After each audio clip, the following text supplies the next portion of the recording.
The Independent National Electoral Commission said that it will beam its searchlight on politicians and political parties to track the sources of funds for their campaigns in 2023 general elections, and that the Commission therefore promised to set up a committee to monitor election expenditure ahead of the elections. Now, how is INEC going to achieve this? Well, we have joining us in the studio, Jide Ojo, a public affairs analyst and a political scientist, to give us perspectives on this. And we are also expecting the National Commissioner in charge of publicity, Festus Okoye, to join us virtually for this discussion. Good morning. Welcome to Daybreak. It's a pleasure. Good morning. Welcome to the program. Good morning. Well, a very big question, really, about spendings for election. There's a limit, Yeah, sure. spending limit as prescribed by the Electoral Act. But over and over, we have seen that being flouted, and now INEC is saying that they will monitor, the spending of political parties. What has changed? Are we seeing more stringent laws in the new electoral law, or what are they going to do, and how are they going to make sure that this doesn't happen? Thank you very much. Good morning, Nigerians. I read Professor Ajayi's comment last Friday, and it sounds very interesting, very exciting, but I've been involved in tracking of election expenditure since 2005. On the side of some of the civil society organization, and later supporting INEC to do this in the latter years, particularly in 2019. I worked robustly with INEC to track the expenditure of the presidential candidates. Meanwhile, you see, the law is I don't know whether it's been streamlined, but the extant electoral 2010 as amended actually put the burden of campaign finance retirement on the political parties, not on the candidate. So the candidate can spend, but their retirement, the campaign finance retirement, will be submitted to their party, who will now aggregate and submit to INEC. But that has not been the case. You see, campaign finance tracking is multifaceted. It's multifaceted because there is aspect that deals with vote buying. You call it vote buying, I call it vote trading. Then there is aspect that has to do with what each of the candidates is expected to spend, which is campaign finance ceiling. That you find in section 92, subsection 2 to 7, where currently the president is not supposed to spend more than 1 billion naira on his campaign. The governor is not supposed to spend more than 200 million. The senator is not supposed to spend more than 40 million. The House of Reps aspirants, not more than 20 million. That's the chairman, electoral Act 2010. Yeah, the current one, the extant one that is about to be repealed and replaced with. But I thought that has been reviewed and we have an increase on that. No, you are talking of the bill. I'm talking of the law. Okay. The extant law, when I say extant law, the one that is operational as of today is what I'm quoting to you. But you are right. In the bill that is going to be resent to the president for assent, that has been exponentially increased by 400%. So the presidential candidate is now supposed to spend 5 billion instead of 1 billion. The governorship candidate is now supposed to spend 1 billion instead of 200 million. Down the line. Yes. Now, what I do not have, and I like being honest, I've not read the copy of the bill for a good reason. I don't want to goof, because there could be several versions. And unless you have the gazetted copy, then you know what has changed in the law. For instance, do we now have provision in the law that requires candidates to submit their election expenses report to INEC? Because as I've told you, extant law says submit your report via your party. So the party is held responsible for 3 reports. Actually, the political parties are supposed to submit 3 reports. One is annual report, which is due every March 31st. Annual report. Whether there is an election, there is no election, political parties are to submit annual report of their assets and liabilities. 2 is election contributions report, which is due 3 months after every election. 3 months after election, you are supposed to submit to INEC what you received, where you received it, who made the donations. That's why it's called election contributions report. That one is due 3 months, 90 days after the election. Then there is election expenses report.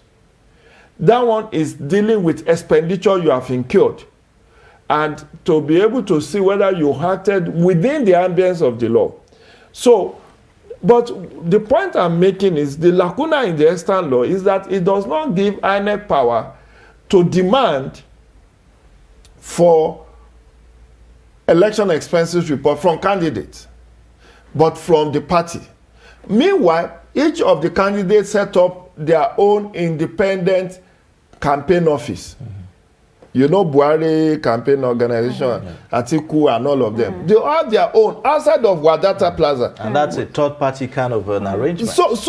But whether the law currently now has now given INEC the power to demand directly from each of the candidates their election expenses report is what I do not know at this point. Okay. However, INEC used its discretionary power, administrative power, to demand from this, but the commission was largely ignored because, you know, you cannot be issuing guidelines and say, under this guideline, come and do this. People will look at you and say, where is it in the Constitution? Where is it in the Electoral Act? Do you get it? So that is the second. Then there is also the lacuna of third-party spending. Now, let me explain to you. Section 92, subsection 8 of the Extant Electoral Act actually made the mincemeat of even campaign financing. How do I mean? There are 3 grounds of exception. It says, Ayuba, if you are contesting election, whatever you spend on your nomination will not count in your election expenditure report. Whatever you spend.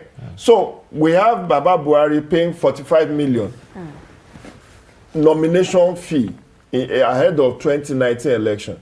It will not retire that. That one does not amount. 2, whatever you spend before notice of election was issued by INEC. Now, when is notice of election issued? As at today, the notice of election for 2019 has not been issued. But you can see the huge spending that some of the aspirants are already incurring. I don't know if you get me. It is here, I was told last week, when I appear on Daily Politics, that Malam Sulaiman told us that there are now 2,500 Tinubu support organizations that have been floated in less than 2 weeks of the aspirant declaring his acceleration. Now, do you think there is free lunch in Freetown? And let's not forget the 2,000 ulamas that are also praying for the Tinubu. So what I'm saying is that the law says whatever he spends ahead of notice of poll does not count. Then the third one is whatever your party spends on your nomination, whatever your political party spends on your candidacy does not also count. Now, what do these politicians do? They front load the expenditure. So before INEC will issue notice of polls, they will have done what? Make expenditure maybe for billboards, for flyers, for jingles, for advertisement. So when they are issued receipt, you see that the receipt for that it was before the notice of poll. When you say, oh, we've counted 300 billboards, they say, but we made that was like 1 year ago now. It cannot count. So at the end of the day, this lacuna is what these candidates explore to escape overspending of our elections. Okay. So now what role, will an amendment to the Electoral Act have in the campaign financing monitoring process? Amendments, like I said, I do not know what has changed. The most hyped provisions in this bill has been electronic transmission of results, electronic voting, and the primaries. But there are 158 sections in this bill. 158. So people are talking around 2-3 clauses. Until when we see, we can now see whether we are serious with fighting election money politics, as we call it. Because the real issue now is that even less, assuming without conceding, that you now even say there is now a mechanism for INEC to demand report of campaign finance expenditure from candidates directly, not even through their party, as is the situation now. Assuming without considering that provision is not there. Look at the lacuna I've told you. Those 3 lacuna alone, you can spend 200 billion and you will not account for it. That's one. 2 is that, as I've also earlier said, the expenditure limit has now been made elastic. You cannot spend 5 billion on your presidential ambition. Please, today, Ayuba, Zainab, how many people can afford to spend that kind of money on an election? How many Nigerians, given the huge poverty and unemployment rate in Nigeria, which is why some people are criticizing that we have now monetized politics. If I can spend 5 billion and I will still be within range. Meanwhile, there is what is called third party spending. So Tinubu support group will make expenditure. It does not count. You understand? Atiku support group will make spending. They will say on behalf, and you will see those adverts, don't you? Yes. They will say, the support group is based in Germany, is hereby making this commitment. When you are making your submission to INEC, you will not say, and it could well be that is the candidate that funneled that resources to them. Bankrolling them. But because it wasn't spent directly by him, it will not account for it. Because there is a lot. So, which is why a lot of people are worried that we have now sold our election to the highest bidder.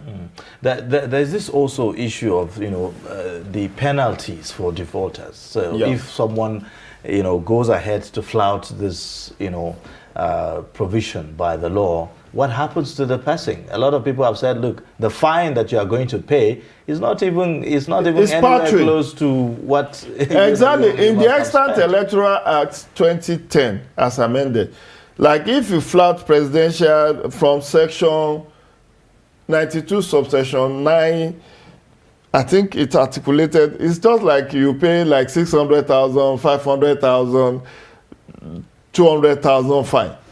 Somebody who has spent, it's like you just reach out to your back pocket and say, okay, how much did you say I should pay? You say, okay, PA, just give them, let me go.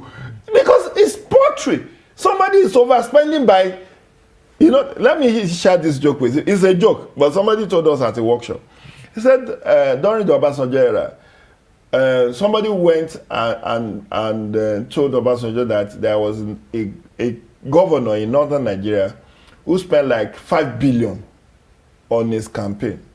So Baba allegedly called the man and said, hey, where did you get all that money? And let you spend 5 billion on your campaign. Where did you get? You must be a thief. He said, Baba, no, don't mind them. Oh. They are my political enemy. Oh. I only spent 3 billion. Oh. I didn't spend 5 billion. Imagine. That was then. Obasanjo left the presidency in 2007. People were spending 5 billion, 3 billion at that time. And we are talking of this electoral amendment that now put the cap at 1 billion was made in 2010. But people were, as at 1999 to 2007, were spending like 3 billion, 5 billion on their campaigns.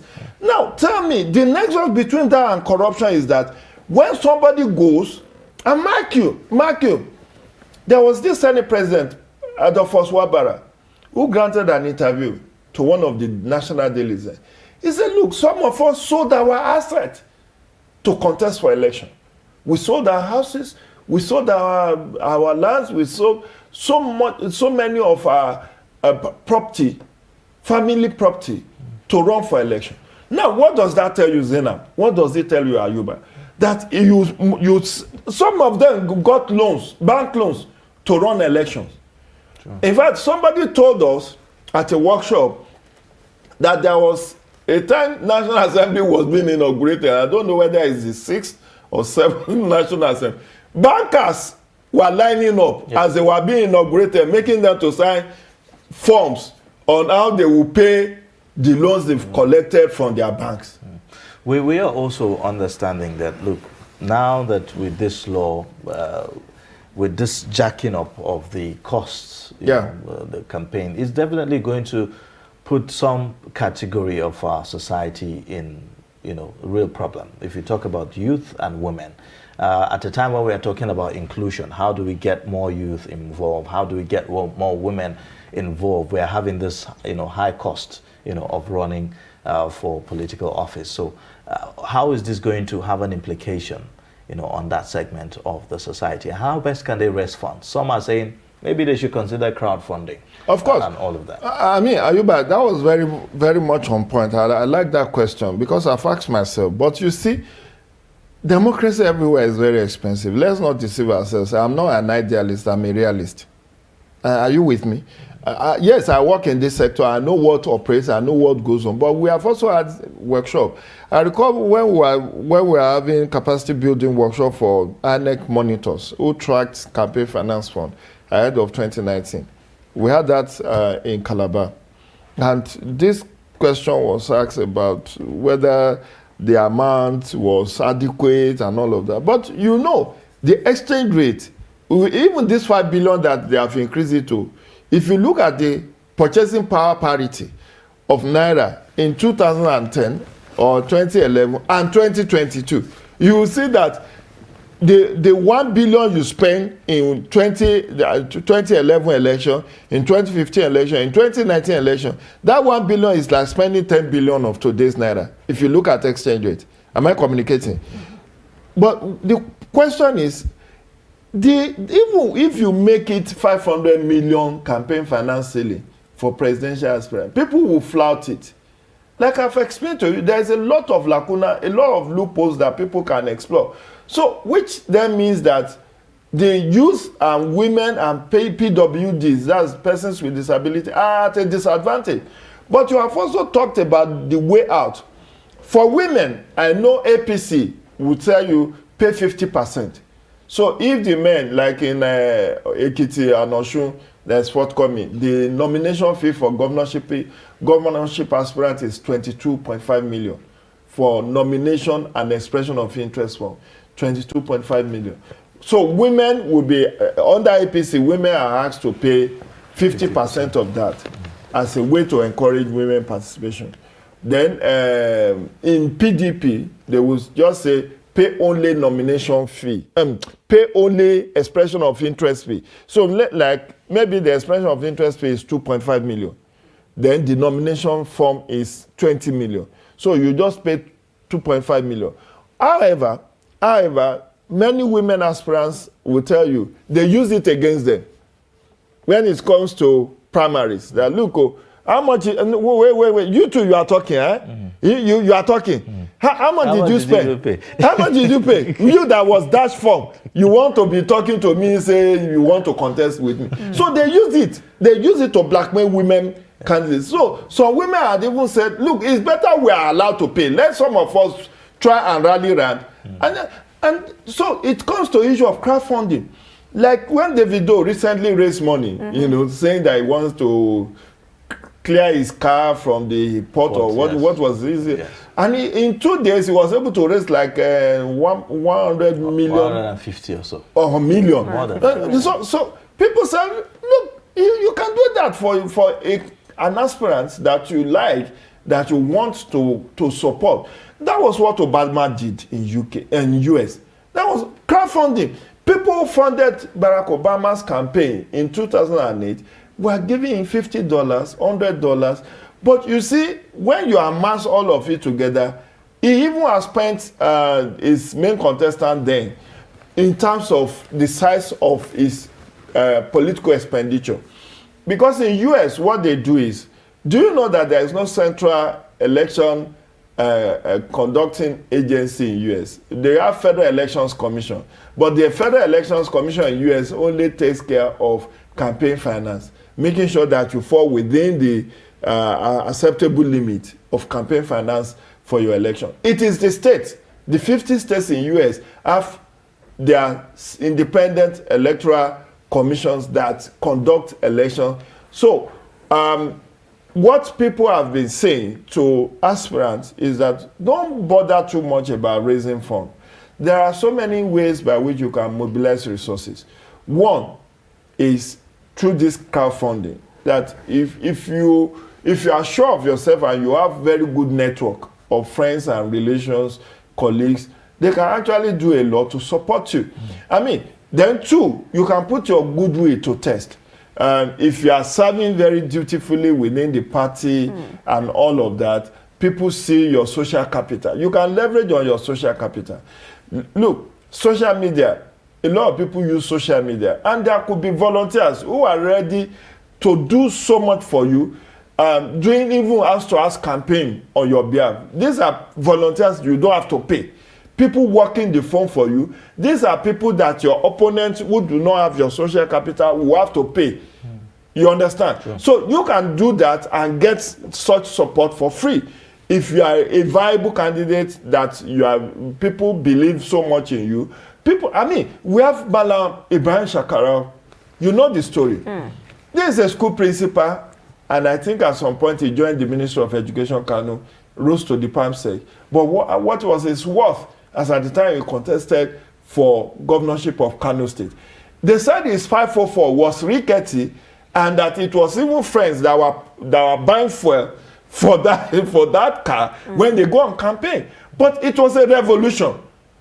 Ibrahim Shekara was able to defeat an incumbent, I think it was the later Minister of Defense, Kwakwanso, that he defeated to become the governor of Kano State. So what was his worth?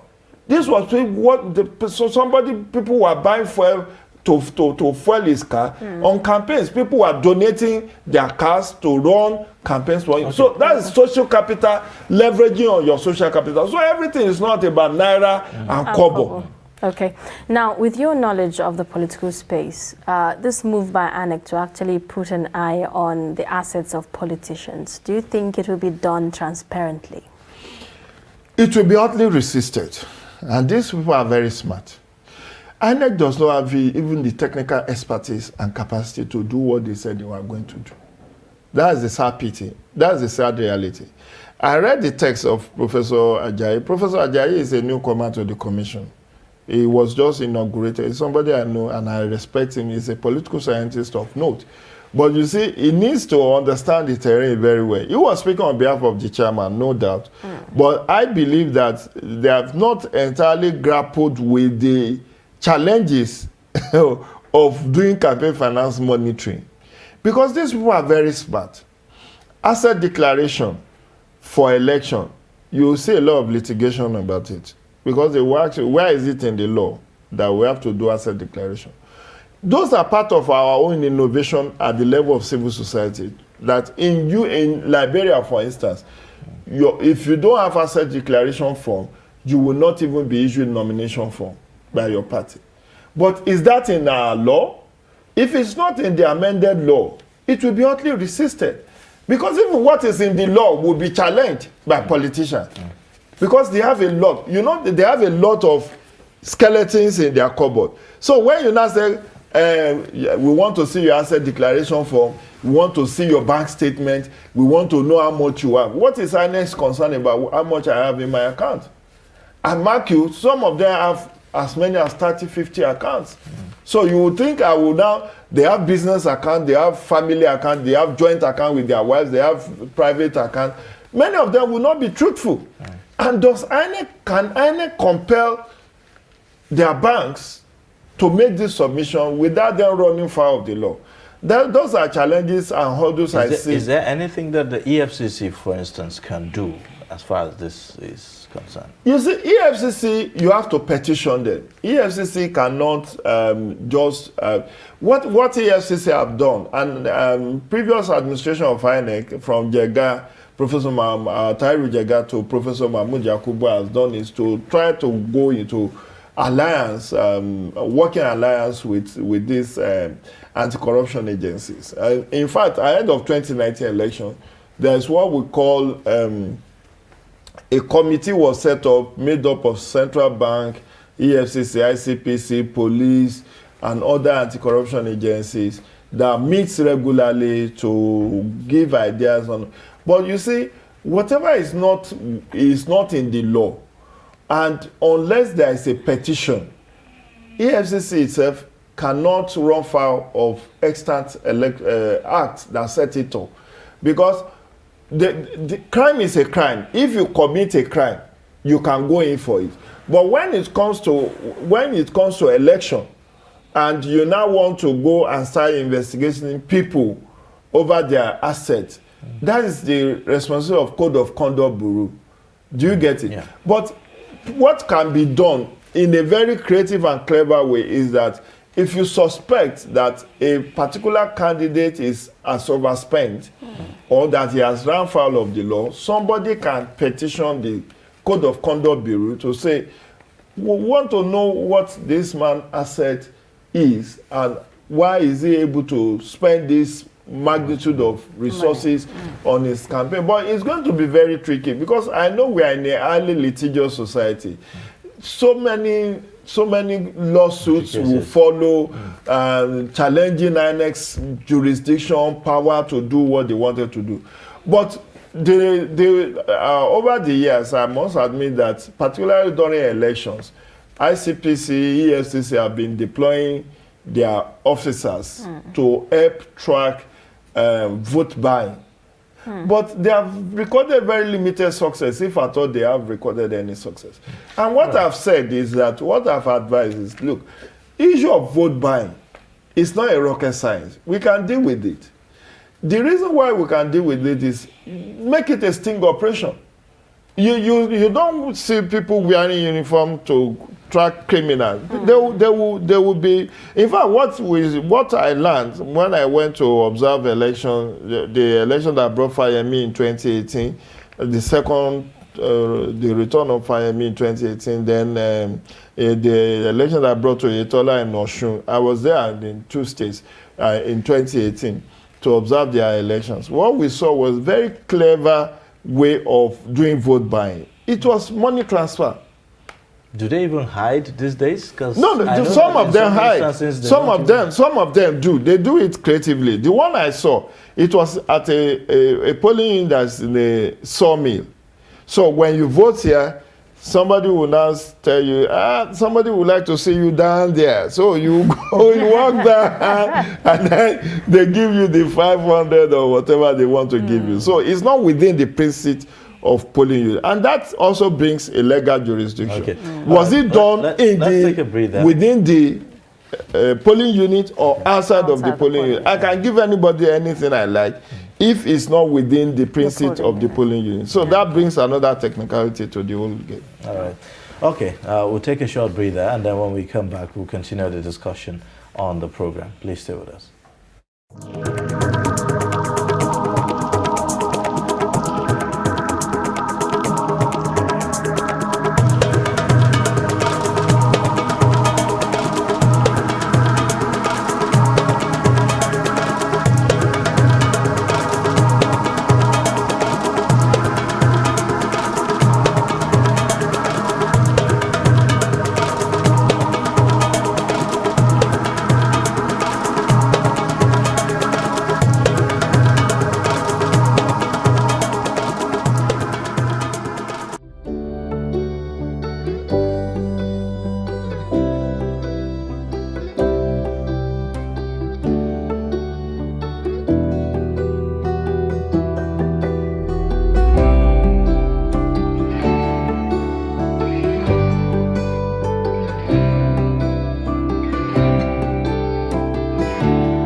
right, thank you for staying with us. And if you're just joining, you're watching Daybreak, reaching you live from the nation's capital in Abuja. We have in the studio Jide Ojo, public affairs analyst and political scientist, talking to us about the recent, increase or the recent declaration by INEC to monitor, the spending by political parties in the coming elections. So yes, cost of elections is crazy. It's really something that is worrisome.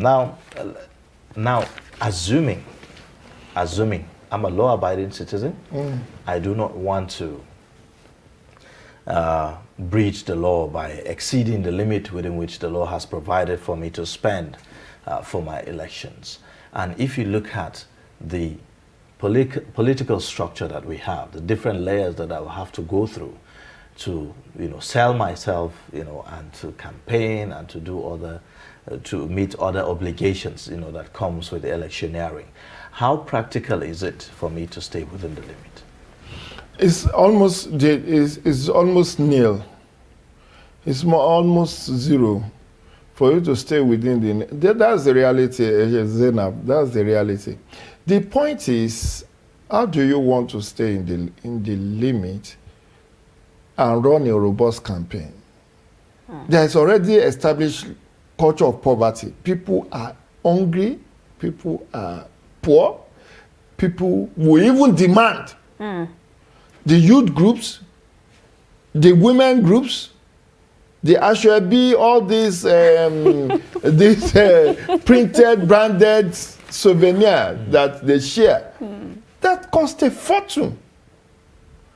Even hiring of private jets to run campaigns, you want to run campaign, well, I don't, again, like I said, I do not know whether the law has been amended to increase, because there was, in 2018, they mooted the idea of increasing the campaign period from 90 days to 180 days, which is 6 months. Because in 90 days, you have to run campaign around 774 local governments and 36 states. It's Herculean. And you know the state of our roads. So many of them, you have to jump on private jets to move from somewhere to another. Some will take 3 states in one day. It doesn't come cheap. Then you have to hire private security guards. You know that also does not come cheap. If you are going to use your own personal vehicle, it has to be treated vehicle. You know what I mean by treated? It has to be bulletproof. In fact, that's the in thing now. This year, those who are selling bulletproof vehicles will make very huge sales. Because there's a level of insecurity. So if you take your security with levity, or you are depending on 3 or 4 policemen that the commissioner of police will give you. See, when Soludo wanted to contest for governorship election in Anambra, recall, early last year, he was having political meetings in his country home, and they killed 4 policemen on guard duty in his house. Unknown gunmen. 4. He was not even on campaign tour as at that time. It was just on a Sunday, he was having meetings, people have already known, just like Tinubu, oh, this man was going to run, this is the person Obiano want to hand over to. And he was in his country home, entertaining and having meetings with his political associates, and unknown gunmen came and killed 4 policemen who were on guard duty in his house. So you cannot rely on because they can't give you the entire police to guard only you. So the police, they may give you 5, they may give you 10, but you have to hire your own private security. You have to buy bulletproof vehicles, which does not come cheap. And of course, if you are running as a president, even you need to fly from point A to point B. Otherwise, you lose it. You break down. Because just imagine having to travel from here to Kaduna, you are spending 4 hours because of, and people are waiting for you. People are waiting for you. You know some of the clips you see. Some people will have been waiting since 10. The candidate will come around 9 p.m. People are already hungry and tired. You have to give them money to feed. You have to give them transport. And right now, consultation that Tinubu is doing alone, you think you will come to this person, traditional ruler, talk, and leave. When he leaves, the PA will go back and see the traditional ruler. This is your cola. Community the other day, right? This is your cola. Oga said we should give you this for cola. That could be 10 million. As a matter of fact, you do not come to the presence of the traditional royal father. God bless you. That's part of the culture. It's part of the culture. Whether it's an emir, whether it's an obi, whether it's a oba, it will not be the one to give. The campaign team, you know, somebody is already the welfare officer. So with all of these expenses, it seems as if young people do not have a chance. They do, but they should not be over ambitious. I saw one lady who wants to run as an independent, Khadijat Lamidi, who said she wants to run as an independent. When I saw the do post we have that in our law? There is no provision for that in the law. The lady just wants to make a name for herself so that people can invite her to interviews and get some name recognition. Or maybe test the waters. No, there is no testing the water. What you should have done simply is to join a party, not the major political party. Or even if she does, look at Akpoti Natasha, who joined forces to fight Yahya Bello in 2018 or 2019 election. She knows she was not going to win, but she wanted to make a name for herself. So she would run under SDP. But she gave... And she did. She ran a robust campaign. Do you get it? That's what you do. You need to understand the law. As an aspirant, as a candidate, as a political party, let me shock you. Many political leaders, they don't know the amendment that was done to the Constitution in 2018. So much so that many of them, particularly the fringe parties, were fielding underage candidates for governorship election. They were fielding people who are less than 35 years. Meanwhile, the Not Too Young to Run bill that was signed into law in June of 2018 only reviewed downward the age qualification for presidential candidate and House of Reps from 40 for president to 35, House of Reps from 30 to 25. But they thought that of the governorship was also reviewed from 35 to 30, which was wrong. I didn't know why they did it at presidents first. So they were fielding candidates who are 32, 34. In fact, there was a particular funny instance in Bayelsa. There is a political, I've forgotten the name of the party. When they made the first nomination, the governorship candidate was above 35. But the running mate, who is supposed to meet the same condition as that of the main candidate, was 34 years old. So INEC wrote the party to say, we will not put you on the ballot because you have run foul of the law. Your running mate is not qualified, according to sections of the Constitution. All right. So they made the next submission, next nomination. The lady they substituted the man with also ran foul of the law. Look at their own interpretation. The lady was going to be 35 2 days after the election. But you know, you are not your next age until that very day that you are born. So you cannot be, because you were born January. So you were born January 31st. The election will be January 28th. You now say, after all, you are already in January. You are almost there. INEC said, you are also discouraged. So we have all this happening. But that's not to say that youth, women, persons with disability does not have a chance. They do have a chance. The chance they have, Zena, is that they should not aim too high.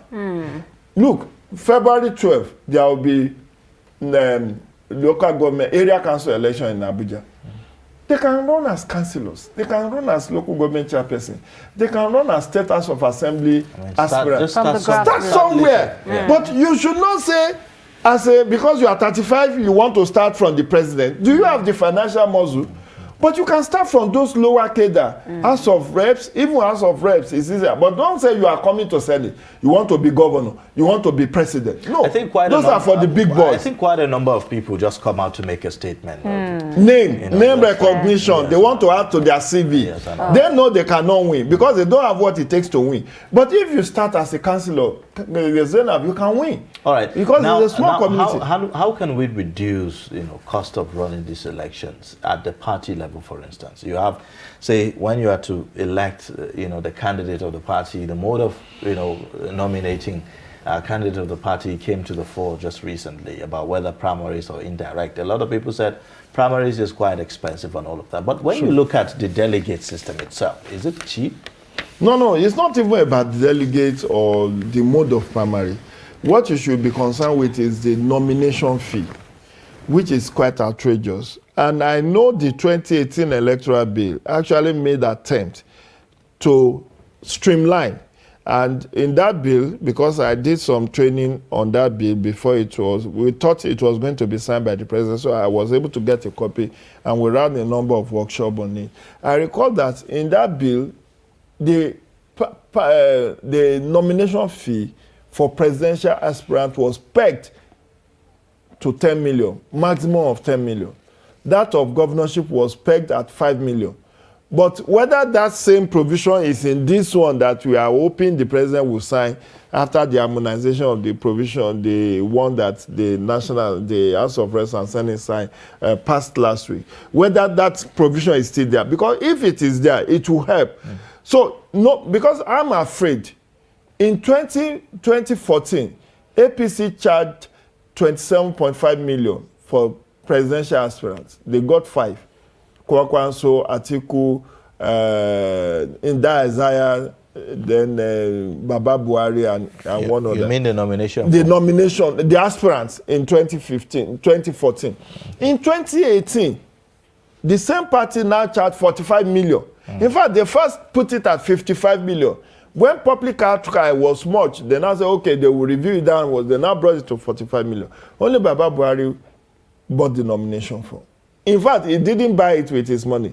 A group in Kogi State allegedly said they purchased the form for Baba. Now, we don't know what 2022 nomination fee will be. Already, the governorship are being asked to pay 22.5 million. That is not a chicken feed, because with that, I can build a modest bungalow here in Abuja if I have the land, isn't it? But that is what you buy a piece of paper called nomination fee. So that is even the area we need to look at.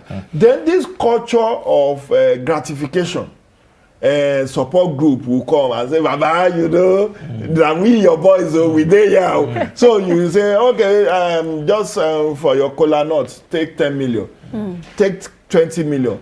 The women group will come. The Agbero people will say, now we the whole ground here for you. In fact, some aspirants are scared of even declaring intentions. Yes, sir. These days, from what I understand, because they are scared that once they declare their intention, all of these people are going to come after them. They will migrate to them. You have to, and they will burn out. They will burn out so quickly because the journey is far. So if you declare your intention in January and all these support groups, amorphous support groups start milling to your house, before you wake up, they are already there. Clear the road for Jaga Jaga, clear the road for Baba. And then you have to give them breakfast. If they're not, when they are going in the evening, this is for your transport. And they will be doing that every day. And you cannot falter, really. Because the moment you do, they will switch camp now. My they will go to your opponent and say, this one never ready. This one, I can't go. Yes. This one never ready for election. And they will go to any extent, really. You know what they will do? They make you feel as if you have won.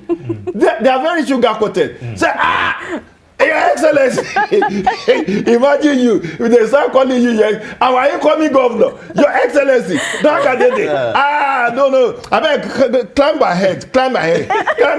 So how will somebody do that to you? And you say you don't have money to give him to go and eat. Yes. Then they will come to you. Hey, my children, they sent him out of school. Yeah. Hey, I need to pay school fees. Hey, my wife, they hospital, she's about to give birth. Hey, they said cesarean section, 250,000. You just scratch your head like this. And that's how they will come with their individual problem. Yes. And you have to solve it. You have to solve it, because otherwise, they will do you in. They already know your movement, they know your schedule, they know your who. They can even arrange all manner of things. They can arrange kidnap of your children. They can start peddling conspiracies about you. Negative stories, demonizing you. They can say that guy is a gay. Now men they sleep with you know all manner of malicious campaign against. So you need to pay to get their goodwill, and that comes that one you don't even have account for it. You just be withdrawing money every day, and every day you will have to go back to withdraw more because they will be growing. Once we go around that, if you want to, now here they happen. No, now Zainab's house is the happen. No, now our new senator be that one. No, meanwhile you have not won the primary. And unfortunately, there are people who, this is more like a career. This is how they live. That's what they live on now. And all that. But they live on it. With all of this, do you see us, having a chance at reducing the cost of elections anytime? Because if you look at in 2015 elections, according to INEC, a total of 122.8 billion naira was spent on running elections. That's by political parties. And then also you have in 2019, 189 billion naira was spent. That's a sharp increase, on what was spent earlier, more than 60 billion, on all of that. And only God knows what's going to happen in 2023. So do we stand any chance at reducing the cost, looking at the way things are going? You see, I've been involved in all of these researches. I'm one of the leading campaign finance experts Nigeria has produced. And I will tell you top of my head that we cannot reduce the cost of elections. Because one, hyperinflation. Two, because there is high level of poverty and unemployment. So you have a lot of volunteer food soldiers, like we have tried to dramatize. Those are the realities. Go and meet anyone who is contesting election. They start spending from when they declare their aspiration. And that's money that is not accounted for. You don't have it written anywhere, but you have to spend. Because otherwise you won't have any crowd behind you. You organize campaign, it will be so scanty. You have to bust in people from all manner. But let's segment the expenditure. Right now, in this 2022 budget, INEC requested and got 305 billion. That's already almost more than, almost about half of what they got to organize 2019 election. In 2019, like you rightly pointed out, they got 189 billion from the federal government.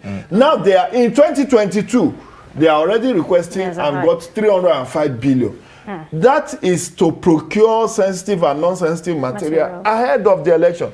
The money they will pay over 1 million staff, ad hoc staff, that will be used to conduct the election, is not there. The money they will also use to do voter education from January to March, when the election will be concluded, it's not already that this is just what they will spend for 2022 ahead of 2023 election. So the cost of inflation will not bring the cost down. The fact that we are trying to infuse technology will also not bring the cost down so soon. Because now, look at the, in 2011, 2015, INEC used what we call smart corridor. The 100 and maybe, I don't know how many 100,000 units they bought. They have discarded the smart corridor now. They have now gone for what they call bimodal voter accreditation system device, BVAS. And that is more sophisticated and more expensive. And they are going to buy no less than 200,000 units of BVAS machine. Because that BVAS, now don't forget, INEC has increased the number of polling units from 119,973 to 176,000, additional 57,000 created in June last year. So each of these 176,000 plus will be manned by at least 4 people. Do the math. So if you are giving each of those officials 10,000 for, you pay them separate for training, because there will be 3 days training of those ad hoc staff. You pay them for transport, maybe 10,000. Then for the day of election, you pay them just over 1 million. That we are talking of. In 2019, INEC had to mobilize over 1 million. Now, I'm sure the number might increase. Ad hoc staff that will conduct 2023 election may be in next almost 2 million. And that, just imagine the sheer amount you have to pay each of those staff, because they are not volunteers. Okay, but you know, on the side of political parties, yes, you know, who we highlighted that, look, they go to these, you know, places and they share a lot of money and all of that. Rather than sharing this money, how about doing projects, you know, for these people, you know, something that is more lasting, something that is more sustainable? Are you a Nigerian? Just giving them money that... No, are you a Nigerian? No, I doubt your Nigerianness. People will talk about stomach infrastructure. You don't know what these people are. Oh, because you have a job, you get salary from trust, eh? That's why you don't know what they call stomach infrastructure. Fayemi tried it. That was why he lost to Fayose when he wanted to win in 2014. That was why Fayemi lost. Fayemi was doing roads, was building hospital, building schools, fixing the infrastructure. He said, and so what? He built roads. Is that what will quench my hunger? Fayose was giving them food, was giving them money. We'll go to their wedding ceremony, we'll make announcement of donation to the groom and the bride. He will go to naming ceremony. This is for mama baby, and all of that. That was how Fayose was able to edge a city governor. He didn't win one local government out of the 16. Fayemi did not win as a sitting governor, not even his local government. Fayose defeated him all round. So the guy got twice. In 2018, he played the stomach infrastructure. He also did stomach infrastructure. Some Nigerians are not after social amenities. Believe you me, Zainab. Believe you me. I'm a researcher and I'm talking from points of fact. I'm not making this up. They will tell you, forget road, forget hospital. Now waiting we go eat with the want. So give us our daily bread. Now you be our papa now. My goodness. Up until after election, now you go be their papa. All their troubles, all their needs, you have to meet them. In fact, there was a workshop in which we invited a member of House of Reps. He said, look, you Nigerians are the one that encourages corruption by political office holder. He said, look, before he wakes up, there are about 20 people waiting in his house with one problem or the other to come and solve. He said, how will he? I mean, it's not like he set up a business enterprise. They are not even saying that they want employment. It's just to feed them. They don't have food to eat. The family, the man just married a new wife. The wife just gave birth. You are the one that will give them money to buy ram for the naming ceremony. This one will say the father just died. They want to do funeral, burial next weekend. He has to give a ram, a goat, a cow that they will use. So like that. So he said, how will he survive? Meanwhile, he spent money on his campaigns. So that's why you see all these political officers there in National Assembly, when they go to oversight, they are also oversighting their own pockets. They will also be making a strenuous demand from the ministry, department, and agency, because how much is this money that they get? You had Lawan recently saying that this is how much a senator gets 1 million naira every month. I think House of Reps gets like 850,000. Then he said the constituency, their impress for the month is like 3 million, all of that.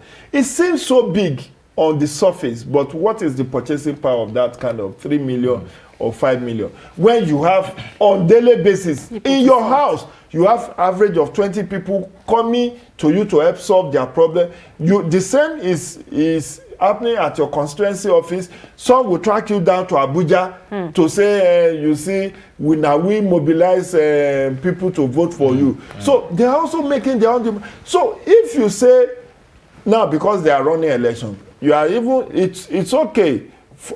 Now let me tie this in. Let me tie it in. Yeah. The reason why the National Assembly inflated or inserted over 6,000 projects into the 2022 budget was because of this constituency project. Because they want to have something to campaign with. So that when they go to their constituency to seek re-election, they will say, this project, I'm the one that influenced it coming to you. Because they don't have the resource, they've been sapped They've been dehydrated financially by their loyalists, by their constituents. So that's why they have to put those over 6,000 projects. Even though on paper they will say, look, oh, these projects are the one that brought it to you. All right. Well, thank you so much for coming. Now let's get update on what's happening in Cameroon with our dear Super Eagles. We have joining us virtually from there, Olujide Olushola, our correspondent, who is there monitoring what is going on. So, hello, Olujide. Good morning. Yeah, good morning, Nigerians. Good morning, the Trust TV studio. All right. So give us a sense of what's happening there in Cameroon after this match with between Nigeria and Tunisia. I mean, a lot of Nigerians are saying, well, just after the president gave a call to motivate the players, we are seeing this unfortunate incident happening. I mean, it's a game. There will be losers and there will be winners, definitely. So what's the mood like over there for Nigerians? Okay, right now, as at yesterday night, the mood in the camp was very, very poor. The boys were very, very sad that they could not achieve their aim. And of course, the interim coach talking about Oscar Gavon during the press conference and the presser and everything in the mix zone, he also expressed the sadness that he was able to achieve his main objective, which was to win the cup. And it was the players, in fact, the players don't come out to talk to the press because they were not very, very happy about what happened. It's not as if they were not prepared for the game. They were very prepared, they were motivated, they were ready to win the trophy, to beat Tunisia and go ahead to win the trophy. But I think what happened was just ill luck on their part. Things not just probably gel well for them on the pitch.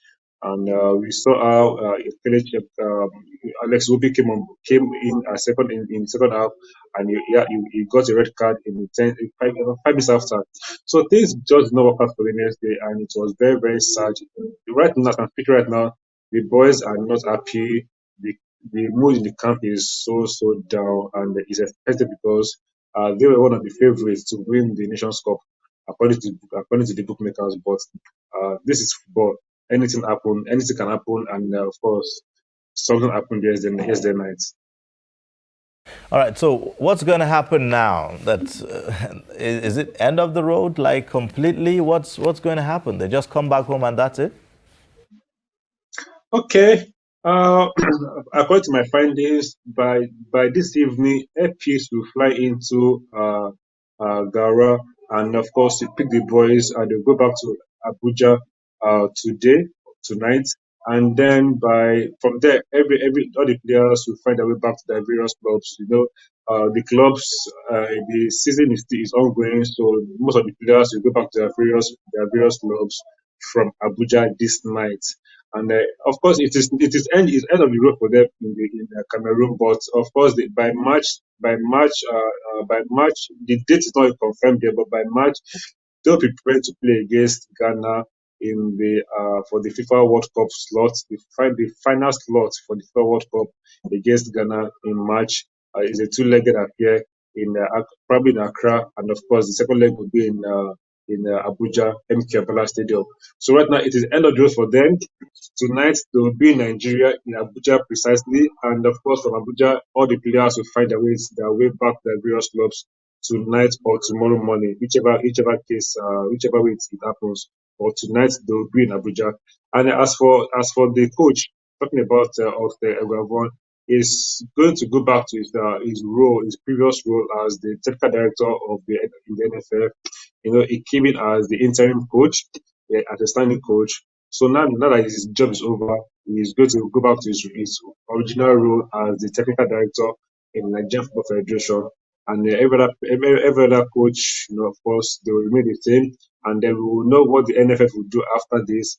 Probably there are calls from Nigerians to say that Gabon remains the main coach.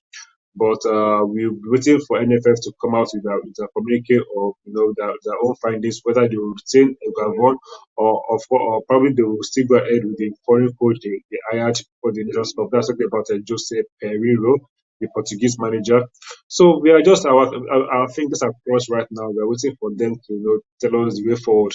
But as it stands right now, and I'm speaking to right now, in fact, for the players, I was in the hotel a few minutes ago, before coming back to my own hotel here. In fact, for them to even pack their load, they find it very difficult to even pack their load because they're just not ready to. They're very sad because they put in so much hopes that they're going to do something better than last edition, which we came third. But God of soccer said, "No, Nigeria, your journey ends tonight." And So, it's so Jide, sad. what are the And lessons of really course, from the this Cameroon. match? I mean, we are hearing people like Kocha already saying that the losing of that match was caused as a result of poor tactics by our own players. So, what are the lessons from what you have seen in that match? Okay, personally, Uh, the tactics to me were very, very correct. Of course, Gabon came with his best 11. Of course, the best 11 that won the first two games against Egypt and against Sudan. It came with his first 11, and it was also unfortunate that the Tunisians, I think they marked our what's called our wingers, talking about Moses Simon, who is of course the best player in the tournament as at yesterday, and Samuel Chukwueze. Both players were marked and they could not perform. They could not cause any damage because of. I'm sure you saw the game where we saw 2 or 3 players marking one person. So they cut out the threat from the wings, and we know that the Super Eagles' strength lies in the wings. You know, cutting, play, and feed the strikers up front. But the Tunisians, despite the fact that they did not come their complete squad because of the COVID-19, some of the players, about 12 players had the virus, so they did come into that with their full squad. And during the post match interaction with the Tunisia, were determined to win the game, and they